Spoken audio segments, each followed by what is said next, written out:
Seperti apa sih sejarah dan dinamika politik tata hukum di Indonesia?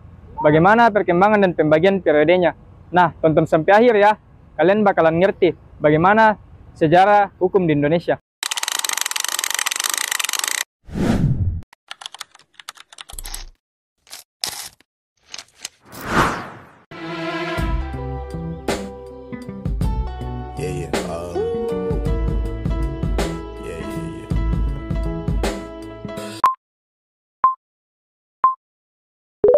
Sejarah tata hukum Indonesia dimulai pada masa pra-penjajahan, yaitu pada awal abad ke-20. Pada masa tersebut, hukum yang berlaku di Indonesia adalah kebiasaan masyarakat dan juga hukum Islam. Pada masa tersebut, kerajaan Hindu-Buddha dan kerajaan Islam masih tetap berjalan, sehingga masyarakat sudah mengenal adanya hukum yang tertulis dan juga lembaga peradilan. Selanjutnya kita beralih ke materi kedua, yaitu masa penjajahan Belanda. Masa ini dibagi menjadi beberapa tahap, yaitu yang pertama, POC. POC ini berawal dari tahun 1602 sampai tahun 1799, merupakan menerapkan asas konkordansi, yaitu mengadopsi peraturan di Belanda menjadi ke Indonesia.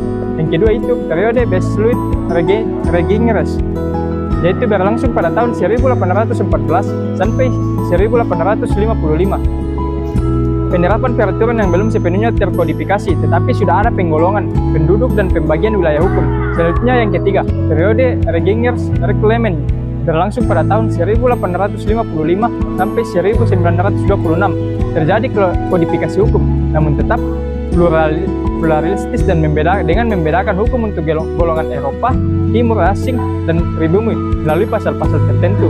Selanjutnya yang keempat, periode Indische Strafrechtlegung berlangsung pada tahun 1926 sampai 1942. Pembaruan dari Regierungsrecht yang membagi penduduk menjadi 3 golongan, yaitu Eropa, Timur Asing, dan pribumi, dengan sistem hukum yang berbeda untuk setiap golongan, terutama dalam hukum perdata dan hukum pidana. Selanjutnya, pada masa penjajahan Jepang pada tahun 1942 sampai 1945, secara umum hukum yang berlaku tidak banyak berubah.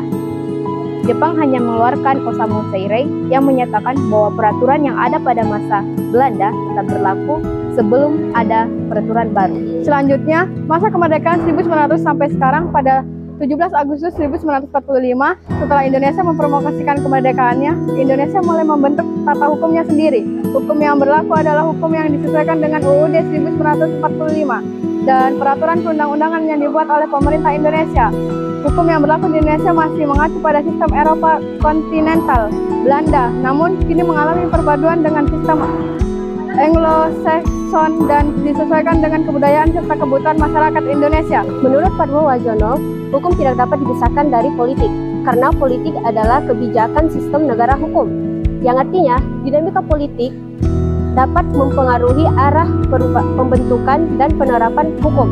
Politik dapat berubah dan begitupun juga hukum dapat menyesuaikan. Baik, saya akan menjelaskan dinamika politik dan tata hukum di Indonesia. Mencakup hubungan timbal balik antar politik dan hukum, pengaruh dinamika politik terhadap pembentukan hukum, serta sejarah perkembangan tata hukum sejak proklamasi kemerdekaan.